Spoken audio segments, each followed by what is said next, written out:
Welcome to the Business Owner Spotlight by AudateMedia. In this interview show, you will learn how to succeed through other people's stories, challenges that they overcame, and how they are winning in this new economy. You'll learn what to do in your business, what not to do in your business, and how others are succeeding. Tune in every week to discover new stories, new businesses, and new ideas. Today, I'm super excited because I have Michelle Jewsbury. When I talk about showing up powerful, this woman does that on the Business Owners Spotlight.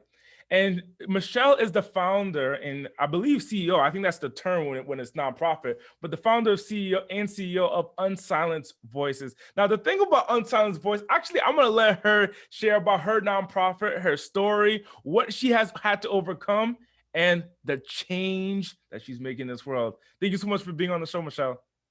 Thank you so much, Andy. Super excited. I appreciate it. So I just saw you speak about Unsilenced Voice. I've had you on my stage. I've had you on my stages before. I've learned about your story through your book, learned about what you're creating, see the impact that you're making, and I am in awe. I am completely in awe of how you take a challenge and you turn it and you manifest it and you whip it into something that's amazing and changing lives. Have you looked at it that way? You know, I have, and changing lives for me is it's creating a domino effect of change, right? A domino effect of sustainable change. And that's what we're looking for is we want to end a lot of the injustices that are happening in this world, domestic violence being one of them. And you'll hear my story here. But there are so many different injustices that you can choose from racial discrimination to animal cruelty to climate change for all things. So just pick something. And we believe that as long as we continue speaking up, then we can encourage other people to speak up as well. And when you have multiple people talking, then we can be just as powerful as the ocean. So I like that one. You're full of quotes today, huh? So tell me about Unsilenced Voices and why you created it in the first place. Perfect. Thank you, Andy. So I'm gonna go from when I was 20 years old. So I was working in the restaurant industry, knew that I wanted something. So what is that, like 3 years ago? I love that, Andy. No, I'm almost 38 now. Yes. Don't look at me like that. You don't look 38. I appreciate that, but no, I'm almost 38. So when I was 20, like I was saying, yeah. I decided that I wanted something else, and that something else was moving to Hollywood, California to be a movie star. So I packed up my car, I drove all the way to Hollywood from North Idaho, and I began my pursuit in the acting industry. And things were going well. I was starring in plays and independent films. I was doing commercials. I was loving life, right? I thought I was on my way to stardom. And then I ended up meeting somebody. This blonde-haired, blue-eyed boy, entrepreneur, swept me off my feet. We'll call him Paul. And things were going well, for about 4 months. He was courting me and sending me gifts and flowers, taking me to ball games and concerts. And about 4 months into the relationship, my head went through the drywall. Ooh. And at that time, I didn't understand that was the beginning stages of a domestic violence relationship. I had no idea that by me staying and enduring violent blow-ups, emotional manipulation, physical violence, sexual abuse, and financial abuse for 4 years, what type of impact that would have on my life. And when I finally escaped that relationship, roughly the end of 2015, I sat in front of my computer, very similar to what we're doing all at home right now, sitting in front of our computers. And I just began to document what happened to me. And when I documented and read it back to myself, I had an aha moment, like why and how was this me that I was reading about? And I knew I had to do something. So I ended up writing and performing a 65 solo play called But I Love Him about my experience in domestic violence, performing that in 2016. And then people came up to me and told me their stories.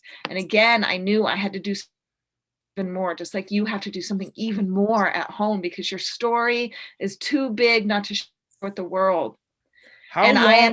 Question for you. How long did it take between like the first incident to Unsilenced Voices being created? So the first incident when my head went through the wall was 2012. And I was abused multiple times that year and for years after, for 4 years. And Unsilenced Voices was founded then in 2017. So after I had performed my play, after people had came up to me and told me their stories, that's when I decided I had to do something. So between 2012 and 2017. Okay. And so we have now really what I'm trying to dig down and understand is in 2012, after that incident, because you mentioned that you stayed in the relationship, right? Mm-hmm. And so if you left the relationship in 2012 when the first situation happened, would Unsilenced Voices have been created, the play have been created, and the impact that you're creating now, do you think that would have been created because of that one incident, or literally like just by just from answer that question first. I think that God had a mission for me. And I think that he had an idea of how he was going to use my story, and he knew I was going to stay. So if I would have left after that first incident in 2012, my life would have looked different. But I do believe that I still would have been on a mission to create change in some type of way. It may not be using Unsilenced Voices, but I've always had a heart to give back. So I knew it was going to be philanthropic at some point. Powerful. Were you like that when you were when you were much younger, in your teens and preteens? So I didn't find God until I was like 2010. And before that, I ended up having dreams about me surrounded by a bunch of children, African children, to actually be quite frank with you. And I had no idea where those dreams were coming from.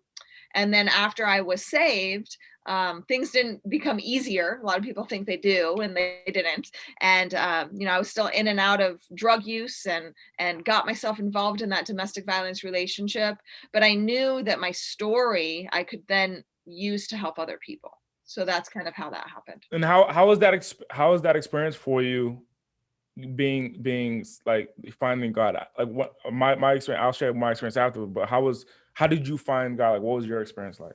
So I never share this on podcasts. So you get the first time of me sharing this, which is crazy. Exclusive alert. Exclusive. Yes, exclusive. So I had battled a drug addiction with cocaine for 2 years. And this was 2009 and 10. And I remember laying on my back, looking at the ceiling and talking to the ceiling because my heart was pounding out of my chest. I couldn't go to sleep. And the ceiling answered me. And that ceiling was God. And that's how I ended up finding God. That's powerful. I mean, I think those experiences are truly a testimony of like how he works, right? How God works. Oh, 100%. So 2016, I moved to Los Angeles, and my business was like so successful. My first bat at business was so successful, making so much income that my head got so big that I actually got away from church, God, whatever, that type of world.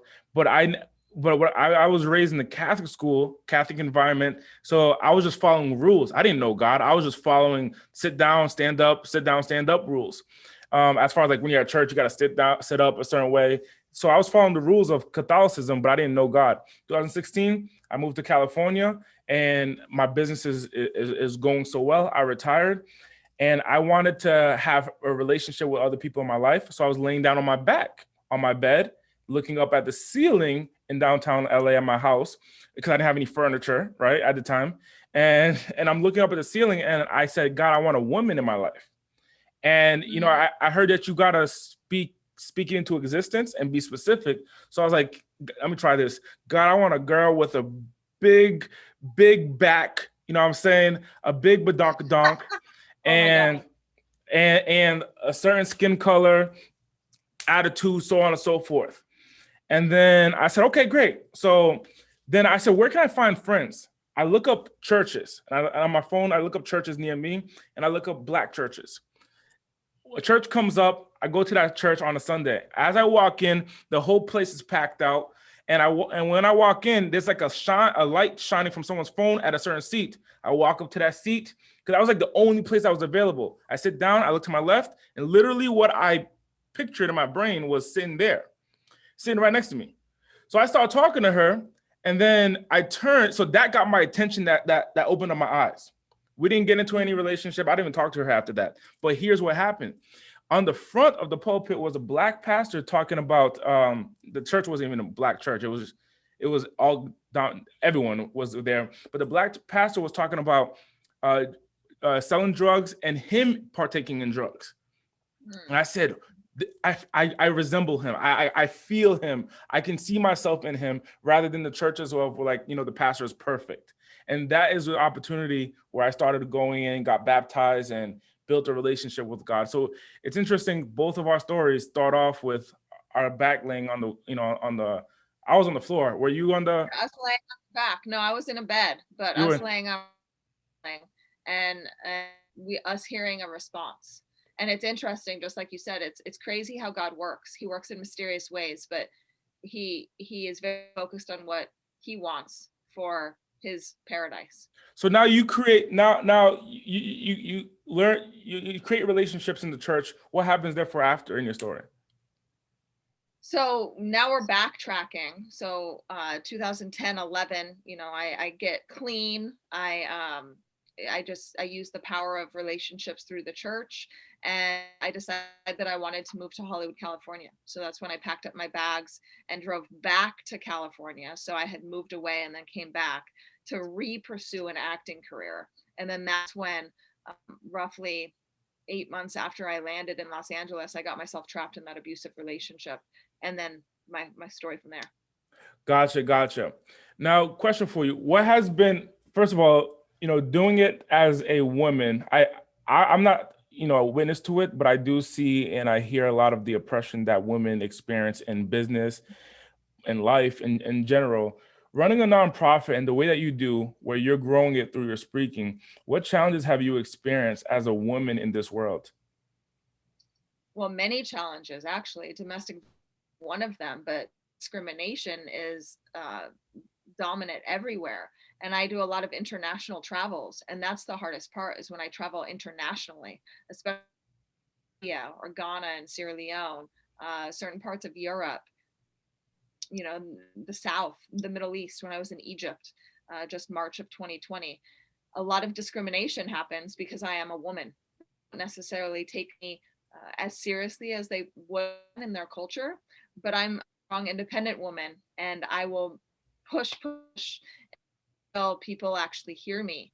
And I just feel like you have to be consistently persistent, and you have to continue putting one foot in front of the other, because we can't stop the discrimination until we address the discrimination. It's the same thing with racial discrimination in our country, in the United States.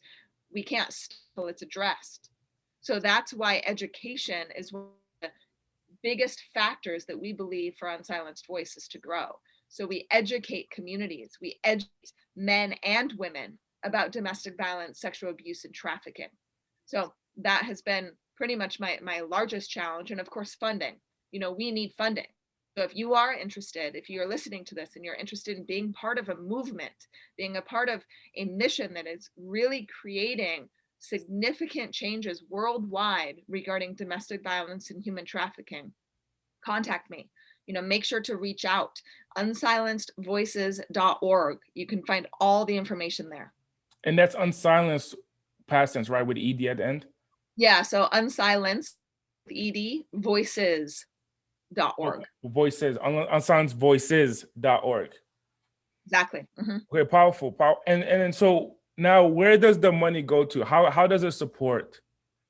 Yeah, of course. So right now we operate in Ghana, Sierra Leone, and Rwanda.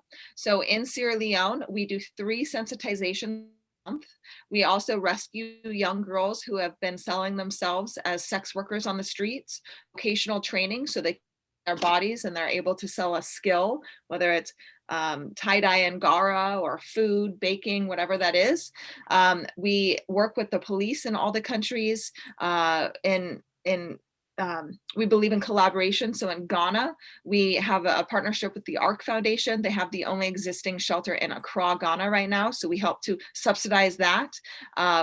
to create shelters in Sierra Leone. In Rwanda, we're doing sensitizations and education. And then we're expanding here to the United States. So we're planning a 2022 domestic violence, sexual abuse, and trafficking awareness tour, where we're going to be traveling to a different city in the US every month, working with existing organizations on the ground that provide direct services, providing that platform so we can educate the community and also educate survivors and victims, those necessary resources. So we have a lot of things that we do, and we have a lot of big goals. Always have a big goal, right? So there are many ways that people can get involved. Like I said, just go to unsilencedvoices.org, but we need help. You know, we need help in fundraising. We can't do anything without funds. We have managers. We don't actually have people who get paid. So I don't get paid. There's a lot of people who work with the organization. All of our board, we don't get paid. And our main focus is making sure that the funds go where we need to. So this tour sees whatever we can, make sure that word gets out and we can end this injustice. Powerful. And what do you want it to look like? You know, one of the things I heard you say this weekend, so just for you, those who don't know, Michelle and I both had a speaking engagement this weekend, and I heard her speak, and one of the key words that she used was legacy. And I was like, ooh, I never really heard that coming from many nonprofits, from the person who really started the nonprofit, where it's like, hey, well, my legacy of what I'm creating here. So what do you want to take place, you know, after you're gone? The organization is about me. The organization is about helping others. So yes, it's great for me to be able to create the nonprofit, to be able to start this movement, but we need people to jump on board and help us. We need people to take the reins. You know, in 50 years when I'm gone, I still expect Unsilenced Voices to be around. I envision Unsilenced Voices being an internationally recognized organization that helps women around the world. And not just women, men as well. 1 in 11 men in the United States experience domestic violence. There's multiple men who experience child abuse and rape. So it's addressing all of these issues around trauma and abuse. And I can't say this enough, that we need so many individuals to perpetuate this movement, because it will create change. It is a mission, and that's why it's a legacy. So yes, I'm the founder and CEO, but it's not about me. And yes, it's awesome that I have been able to create that, but I also have a speaking and coaching, because once it really takes off, it's about all of the survivors that we've been able to help. The speaking and coaching, I do a lot of private coaching. I love private coaching. That's like my niche. I've figured that out. And I coach people to use their story and then transform that in either a mission, a ministry, a movement, a business, whatever that looks like. But it's showing that you don't have to stay stuck in your circumstances, that you can use your voice and you can use your experiences to then transform other people's lives. And it's creating this domino effect. And that's what I'm all about, is creating this domino effect where there's multiple people in this world speaking up against all of these injustices. 7 billion people on this planet. We can change a lot of the horrible things that are happening. 100%. Now let's go into a little bit of the personal, into your personal. So Okay. now that you experienced this relationship with Paul and that you're making a movement, how has that impacted, if it has, your personal relationships with you know, your partner, creating a life with a significant other? Well, I'm just really busy. So I sit on a board for the Los Angeles Women's Theater Festival. I'm CFO of a new organization called Student Economic Forum. I'm CEO and founder of Unsilenced Voices, and I run a speaking and coaching business.